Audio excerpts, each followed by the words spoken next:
ശിഷ്യന്മാരെ നിർബന്ധിക്കാനുള്ള മൂന്നാമത്തെ കാരണം അത് വചനത്തിൽ തന്നെ ഞാൻ ചൂണ്ടിക്കാണിക്കാം.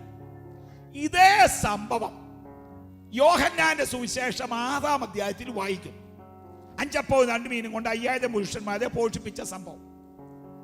എന്നിട്ട് 6-ാം അധ്യായം ആ മഹാത്ഭുതം കഴിഞ്ഞു കഴിഞ്ഞപ്പോൾ 6-ാം അധ്യായം 15-ാം വാക്യം വായിക്കാം. 6-ാം അധ്യായം 15-ാമത്തെ വാക്യം. അവർ വന്ന് തന്നെ പിടിച്ച് രാജാവാക്കുവാൻ ഭാവിക്കുന്നു എന്ന് യേശു അറിഞ്ഞിട്ട്. ഇതാ പ്രശ്നം. ഈ മഹാത്ഭുതം കഴിഞ്ഞപ്പോൾ പുരുഷാരമെല്ലാരും കൂടെ വന്ന് യേശുവിനെ പിടിച്ച് രാജാവാക്കാൻ പോകും. ഇതറിഞ്ഞ കർത്താവ് അവിടെ നിന്ന് എങ്ങനെ രക്ഷപ്പെടണം ശിഷ്യന്മാരോട് പറഞ്ഞു, വേഗം അക്കരെ പോ. കർത്താവ് തനിച്ചു മലയിലും പോകും. ഒരൈഹിക രാഷ്ട്രം സൃഷ്ടിക്കാനല്ല കർത്താവ് ഈ ലോകത്തിലേക്ക് വന്നത്. തന്നെ പിടിച്ച് രാജാവാക്കാൻ പോകുന്നു എന്നറിഞ്ഞപ്പോൾ അവിടെ നിന്ന് രക്ഷപ്പെടണം. അതിനുവേണ്ടി കർത്താവ് ശിഷ്യന്മാരെ നിർബന്ധിച്ചു. ശിഷ്യന്മാർ പടകൊടുത്തു. അക്കരയ്ക്ക് യാത്ര തുടങ്ങി. കർത്താവ് തനിച്ച് പ്രാർത്ഥിപ്പാൻ ഒരു മലയിൽ ചെന്നു. ഈ ശിഷ്യന്മാരുടെ പടകിൽ പ്രതികൂല കാറ്റടിക്കാൻ തുടങ്ങി.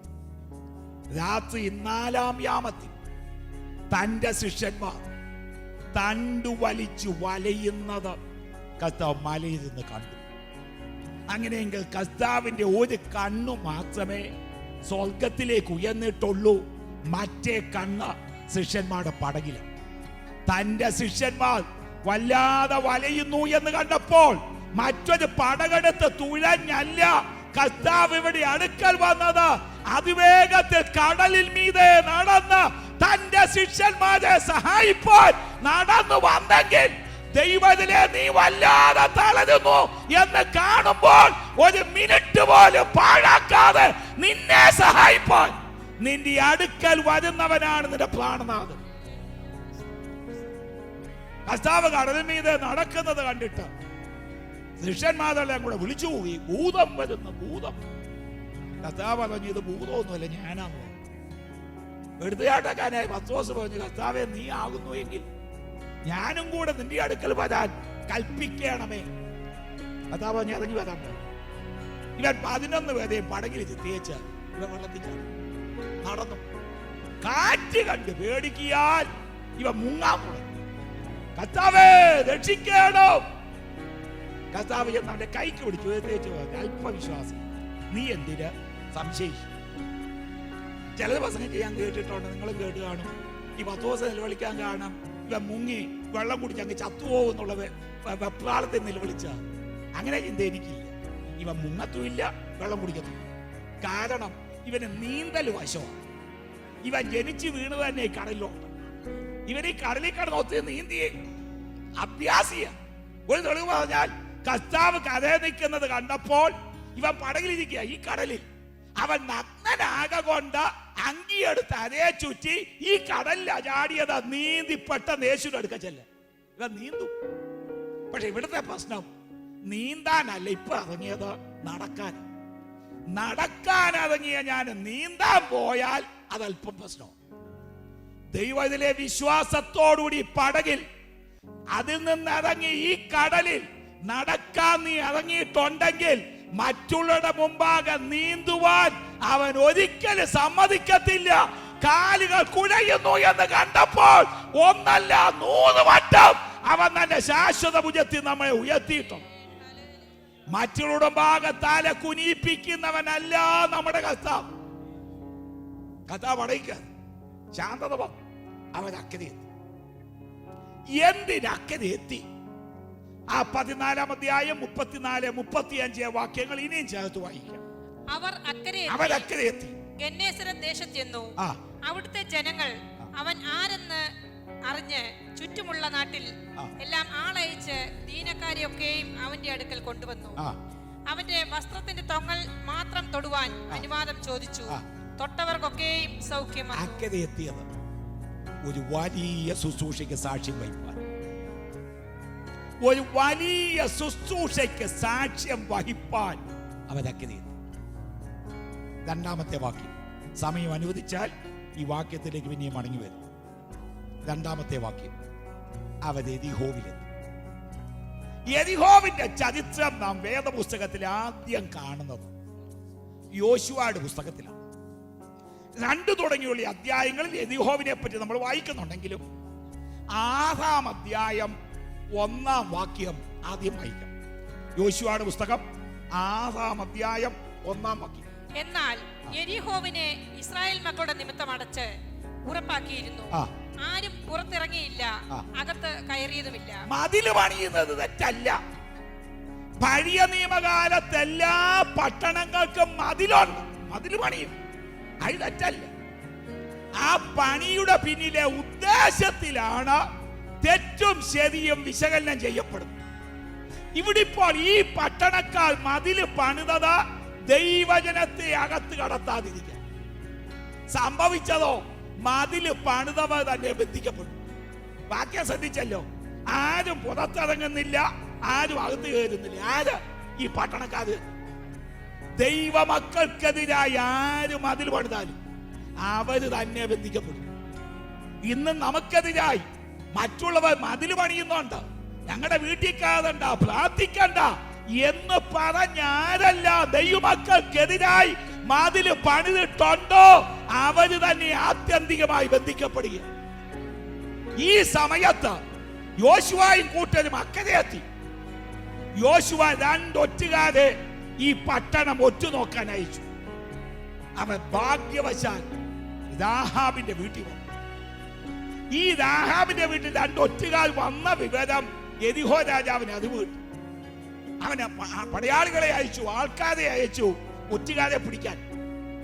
രാഹാബിന്റെ വീട്ടിൽ വന്നപ്പോൾ രാഹാബ് ചെയ്തത് ഈ ഒറ്റുകാരെ തന്റെ വീടിന്റെ മുകളിൽ കൊണ്ടുവന്ന ചണത്തണ്ടുകളുടെ ഇടയിൽ ഒളിപ്പിച്ചു. എന്നിട്ട് മടങ്ങി വന്നിട്ട് പറഞ്ഞു, അവൻ വന്നിരുന്നു, അവനിവിടെ കൊണ്ട് പോയി, വേഗം ചെന്നാൽ ചിലപ്പോൾ കണ്ടുപിടിക്കാൻ നോക്കും. വിശുദ്ധ വേദപുസ്തകത്തിൽ ഒളിക്കുക, ഒളിപ്പിക്കുക എന്ന പദം ധാരാളം കാണുന്നുണ്ടെങ്കിലും എനിക്ക് ഏറ്റവും ഇഷ്ടം തോന്നിയ 3 ഒളിപ്പിക്കലുണ്ട് ഉപദേശപരമായി.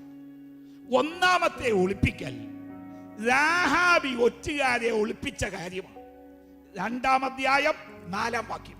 യോശുവയുടെ പുസ്തകം 2-ാം അധ്യായം 4-ാം വാക്യം. ആ സ്ത്രീ അവരെ 2 പേരെയും കൂട്ടിക്കൊണ്ടുപോയി ഒളിപ്പിച്ചു. ഇതാണ് ഒന്നാമത്തെ ഒളിപ്പിക്കൽ. ആ ദൈവദാസന്മാരെ, ദൈവഭക്തന്മാരെ മറ്റൊരു വ്യക്തി ഒളിപ്പിച്ചു. മറ്റുള്ളവർ നമ്മെ ഒളിപ്പിക്കണം. എങ്ങനെ? പ്രാർത്ഥനയും. അതുകൊണ്ടാണ് സഭായോഗങ്ങളിൽ നമ്മൾ സാക്ഷി പറയുമ്പോൾ എനിക്ക് വേണ്ടി പ്രാർത്ഥിക്കണം, എന്റെ കുടുംബത്തിന് വേണ്ടി പ്രാർത്ഥിക്കണം, നമ്മുടെ വിഷയങ്ങൾ ദൈവദാസന്മാരോട് പറയുന്നു. എന്തിന്? മറ്റുള്ളവർ പ്രാർത്ഥിച്ച് നമ്മളെ ഒളിപ്പിക്കണം. അല്ലാതെ എന്റെ കാര്യം ഞാൻ പ്രാർത്ഥിച്ച് നേടിക്കൊള്ളും എന്ന് പറയുന്നവരല്ല ഞാനും നിങ്ങളും. മറ്റുള്ളവർ പ്രാർത്ഥനയും നമ്മളെ ഒളിപ്പിക്കുന്നു. 2ാമത്തെ ഒളിപ്പിക്കൽ, ഈ പടയാളികൾ പോയി കഴിഞ്ഞപ്പോൾ രാഹാബ് ഈ ഒറ്റുകാരോട് പറയുന്ന കാര്യമാണ്. 2-ാം അധ്യായം 16-ാം വാക്യം. 16-ാം വാക്യം. അവൾ അവരോട്, തിരിഞ്ഞു പോയവർ നിങ്ങളെ കണ്ടുപിടിക്കാതിരിക്കേണ്ടതിന് നിങ്ങൾ പർവ്വതത്തിൽ കയറി അവർ മടങ്ങി വരുവോളം 3 ദിവസം അവിടെ ഒളിച്ചിരിപ്പീൻ. ഇതാ മറ്റൊരു ഒളിപ്പിക്കൽ. തന്നെത്താൻ ഒളിച്ചോ. എവിടെ ഒളിക്കണം? പർവ്വതത്തിൽ. പർവ്വതം ഉപവാസത്തെയും പ്രാർത്ഥനയും നിദാനിക്കുന്നു. നമ്മൾ തന്നെ ഉപവസിച്ചും പ്രാർത്ഥിച്ചും ആത്മതപനം ചെയ്തും നമ്മൾ തന്നെ ഒളിച്ചോണം. മറ്റുള്ളവർ നമുക്ക് വേണ്ടി പ്രാർത്ഥിക്കുന്നു എന്ന് വെച്ച നമ്മൾ പ്രാർത്ഥിക്കാതെ കൈയും കെട്ടി കിടക്കുന്നവരല്ല. നമ്മൾ തന്നെ പ്രാർത്ഥിച്ച നമ്മളെ തന്നെ ഒളിപ്പിക്കുന്നു. ഈ 2 ഒളിപ്പിക്കലിന്റെ അകത്തും വിള്ളൽ സംഭവിക്കാം, പഴുതുണ്ടാകാം. പക്ഷെ പഴുത് സംഭവിക്കാത്ത 3-ാമത് ഒളിപ്പിക്കൽ യിരെമ്യാ പ്രവചനം 36-ാം അധ്യായം 26-ാം വാക്യം. യിരെമ്യാ പ്രവചനം 36-ാം അധ്യായം 26-ാം വാക്യം. അനന്തരം ബാരൂക്ക് എന്ന എഴുത്തുകാരനെയും യിരെമ്യാ പ്രവാചകനെയും പിടിപ്പാൻ രാജാവ് രാജകുമാരനായ യെരെമ്യേലിനോടും അസ്രീയേലിന്റെ മകനായ സെരായോവോടും അബ്ദേലിന്റെ മകനായ ശെലെമ്യാവോടും കൽപ്പിച്ചു. എന്നാൽ യഹോവ അവരെ ഒളിപ്പിച്ചു. ശ്രദ്ധിച്ചോ?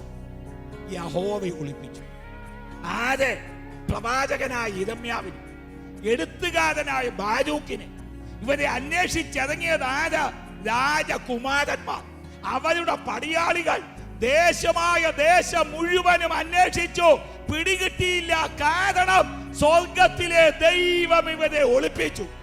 വലിയവനായ ദൈവം നമ്മെയും നമ്മുടെ തലമുറകളെയും ഒളിപ്പിക്കുന്നത് കൊണ്ടാണ് ദുഷ്ടന്റെ കണ്ണിൽ നാം അകപ്പെടാതിരിക്കുന്നത്.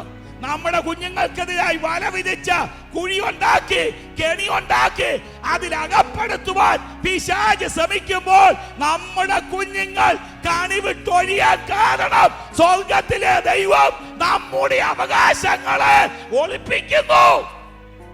ദൈവം നമ്മെ ഒളിപ്പിക്കുന്നു. ഈ ഒറ്റുകാൽ മടങ്ങിച്ചെന്ന യോശുവയോട് കാര്യം ആ ദേശം നമുക്ക് കിട്ടും. നമ്മളെ പറ്റിയുള്ള ഭീതി ആ ജനത്തിന്റെ മേൽ വീണിരിക്കുക. യോശുവയും കൂട്ടരും മിക്കതെ കടന്നു. ആദ്യത്തെ 6 ദിവസം ഓരോ ദിവസം ഓരോ പ്രാവശ്യം ഈ പട്ടണത്തെ ചുറ്റി.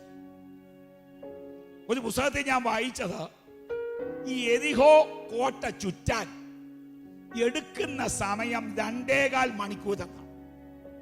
ഒരു വീടിന് വലം വയ്ക്കുന്ന പോലെയല്ല ഈ പട്ടണത്തിന് വലം വയ്ക്കുന്നു. 2.25 മണിക്കൂർ എടുക്കും ഈ പട്ടണം വലം വയ്ക്കാൻ.